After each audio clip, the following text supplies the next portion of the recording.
Hello, once again.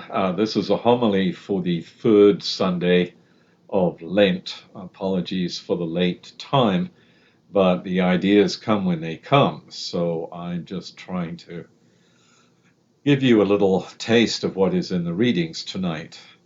First of all, one has to say that when one discusses God, does theology basically, then one has to realize that as a rule of thumb, only God can deal with God. So if I am relating to God, it's because God is already working in me to make that relationship even possible.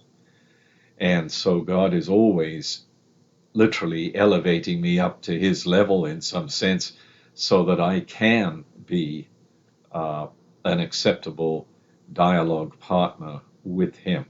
And that's the whole story of faith, but we're not going to go into that right away. We're going to go into the little piece of Exodus that you had to read.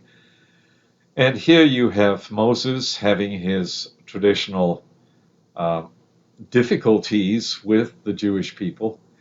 And they were somewhat justified because, in fact, they were short of water. And in the desert, that isn't funny. So what comes out here is that the one who is dealing with God, and we're back to what I started with, is able to, because of the Spirit of God within him, hit the rock and it allows water to flow out. Obviously a miracle, and obviously done at God's will. What happens then is you have the people benefiting from Moses' faith, and at the same time you have the people literally in using that water creating a real natural image for what's going to turn up in the gospel.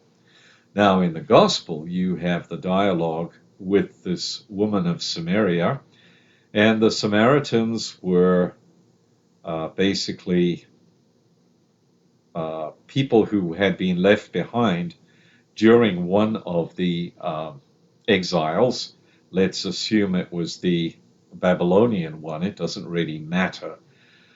But the two groups, the group that stayed and the group that was carried off to Babylon, let's say, or Assyria, these two groups went along slightly different routes historically. And so the Jews who finally came back from Assyria thought that they were the pure bearers of the Judaic religion, and the Samaritans had in some way transgressed, although in fact we can only find a few differences between, and one of them comes up. Do you worship on Mount Zion or do you worship on Mount Gerizim? That's kind of where it ends up. But the point is, here's Jesus breaking a social barrier, which again is part of his mission to carry the word, and then offering living water.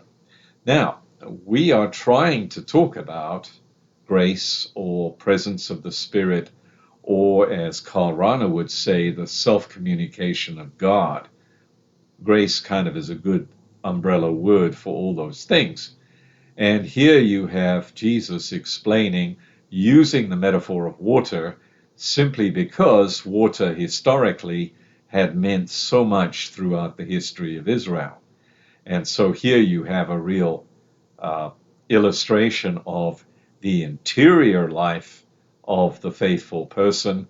And the beauty of this particular story is that the Samaritan woman herself has the gift of faith, and then her fellow citizens around her also had the gift of faith as well.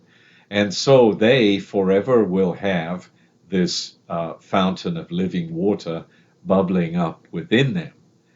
We're learning all this so that we appreciate what faith is and are able to use faith, which illuminates our intellects and illuminates our wills. That would be a whole story on its own, but basically that is what God is doing for us. putting us into a graced mode of life so that we can go from day to day using our illuminated intellects, using our illuminated wills, and being able to act as moral persons in a world which we know is somewhat chaotic. Thank you.